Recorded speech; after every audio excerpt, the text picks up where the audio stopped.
Hi everybody, TJ Mack Vintage Cards and Nostalgia here, and in today's video I'm going to do a response to my friend James, Elite Hunters, and he's challenging us to show off some 500 home run hitter cards or memorabilia in our collection.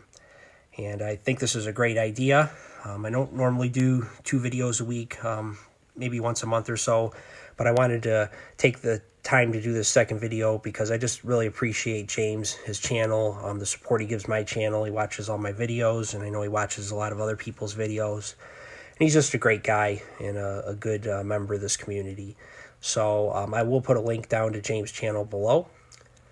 But my take on the 500 home run hitters is what is in this Ron Lewis lithograph. This is what I grew up with at the height of my collecting in the late 80s into the early 90s, like 1990, 91. This lithograph was seen in so many card shops in the area, be it a signed one or the poster version, and it's just one that really resonates with me. It's the 11 living members of that club at the time. Babe Ruth is not in there because he did it in 1929 and he was long past at that point. You have Jimmy Fox, who was a second member, who did it in 1940, and Mel Ott, who was a third member in 1945. What's really neat about this piece, though, is that you have the 11 members standing in Yankee Stadium, which was known as the house that Ruth built. So they're right inside his house here, and he was the one that brought the home run into national prominence. So I only find it fitting that these players are residing in his home. So what I want to do is I'm going to show, being that these 11 players were really at the core of what I thought of when I thought of the 500 home run club. And I saw Schmidt and Reggie play, and then the other 9 members, my father and my uncles would have saw play. So there's just that added connection there, and that's really the nostalgia piece of it for me. So I do focus a lot on the 50s to the 80s in my collection. It's really most of my collection, and I'm going to show off today, as my twist to this, the card of the year that each member reached the 500 home run club that's in this lithograph here. So I hope you enjoy. Here we go. The first of the 11 to reach the club was Ted Williams, who did it on June 17th, 1960. This is his 1960 Flair All-Time Greats card. This was his last playing days card that was nationally issued. And I just think it's a beautiful example, underrated card. Love the artistic touches of the pink stirrups and the pink on his Red Sox jersey there. So you see the name Red Sox in pink. Just very cool. And even on the top of his cap there, the bees in pink. Love this card, and just a fitting farewell for Ted Williams, showing that beautiful swing. The 5th member of the club and second of this group of 11 was Willie Mays, who did it on September 13th, 1965. And here he is pictured on his 1965 Topps card. Mays also won the MVP that year. He had over 50 home runs.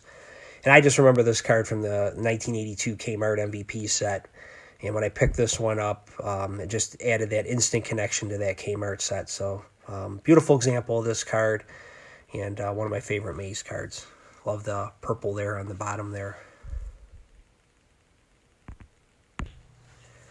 The 3rd member of this group of 11, and it would have been the 6th overall, was Mickey Mantle, who hit his 500 home run on May 14th, 1967, Mother's Day.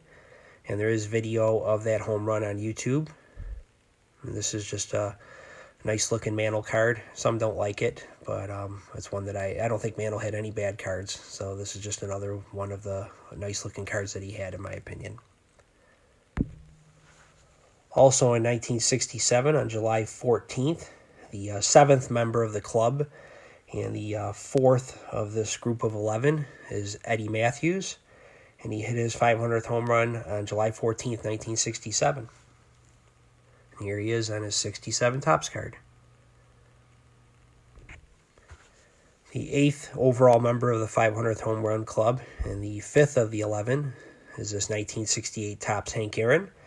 And what's interesting is Hank Aaron did it a year to the day that Eddie Matthews did it. He did it on July 14th, 1968, and Matthews did it on July 14th, 1967.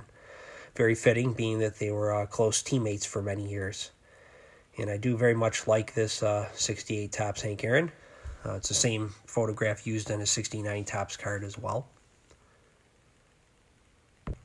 The 9th member of the 500 Home Run Club and 6th of the group of 11 is Ernie Banks, who did it on May 12th, 1970.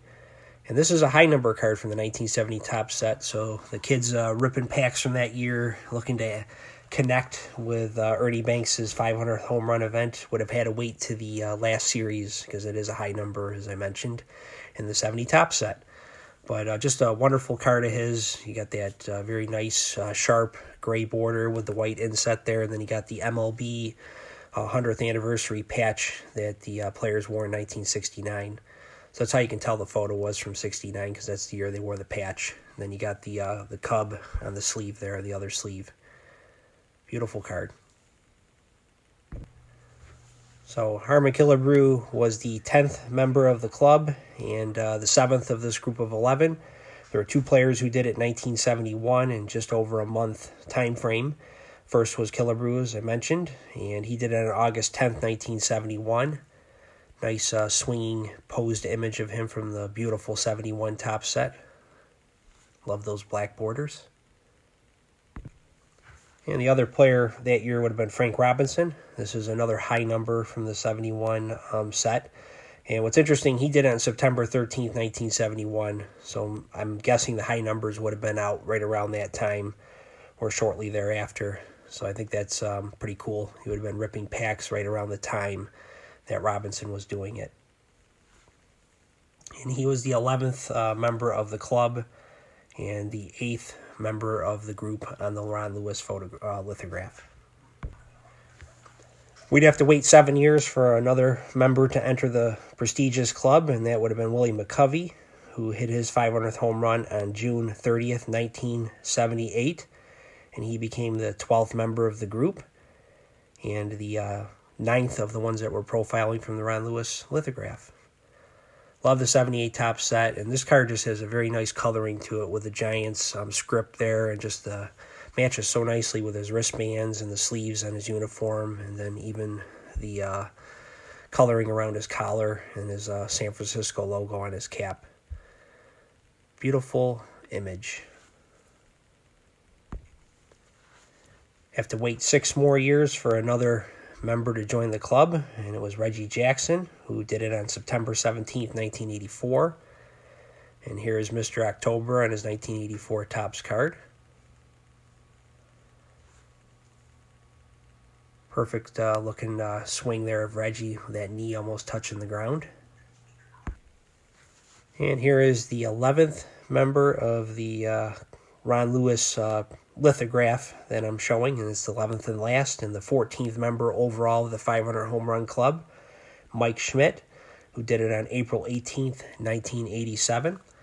And he would be the last one to do it until Eddie Murray did it on September 6th, 1996. And then after that, you start getting into the steroid era with McGwire and Sosa and Palmeiro and Bonds, etc. until later on when we get some new members that don't have the cloud of steroids around them. But I just thought it would be nice to show these today, and I'll do an overall shot for you.